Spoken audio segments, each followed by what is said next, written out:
ఎన్నికలు ఈ నెల 28వ తారీఖు రోజు నిర్వహించడం జరుగుతుంది.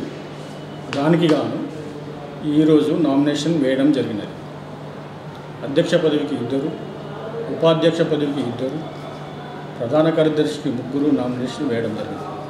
మిగతా వాటికి ఒక్కొక్క నామినేషన్ వేయడం జరిగింది. ఈసీ మెంబర్లను కూడా 8 మంది మెంబర్లు బార్ అసోసియేషన్ తరఫున వేయడం జరిగింది. ఇటువంటి ఈ ఎలక్షన్స్ అనేటివి సర్టిఫికేట్ ఆఫ్ ప్రాక్టీస్ ఉన్నవారికే నిర్వహించడం జరుగుతుంది.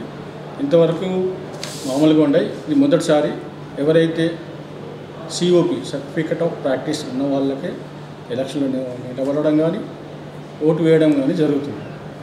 దీనికి కానీ మా బార్ అసోసియేషన్ వాళ్ళందరూ మాతో సహకరించి ఈ ఎన్నికలు నిర్వహిస్తున్నందుకు మా సహాయ కార్యదర్శి నారాయణ దాస్ గారు కూడా దీనికి మాకు సహకారం అందిస్తున్నారు తెలియజేస్తున్నాం. నిజామాబాద్ బార్ అసోసియేషన్ ఎన్నికలకు గాను నిన్న మొన్న ఈరోజు మొత్తం 3 రోజులుగా మేము నామినేషన్లు స్వీకరించడం జరిగిందని దానికి సంబంధించిన లిస్టు మేము ఇప్పుడు తెలియజేసినాం.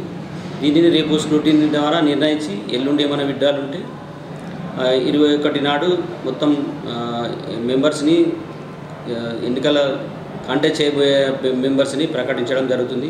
వారే 28 నాడు ఎలక్షన్లో వాళ్ళు పోటీ చేయడానికి అర్హులవుతారు. 6 తర్వాత ఓట్ల లెక్కింపు జరిపి 7 గంటలకు ఫలితాలను ప్రకటిస్తాం. 28న ఈ పర్వం ముగుస్తుంది. 28 సాయంత్రం 7 గంటలకు ఈ ఎన్నికల పర్వం ముగుస్తుంది. తర్వాత ప్రకటిస్తాం.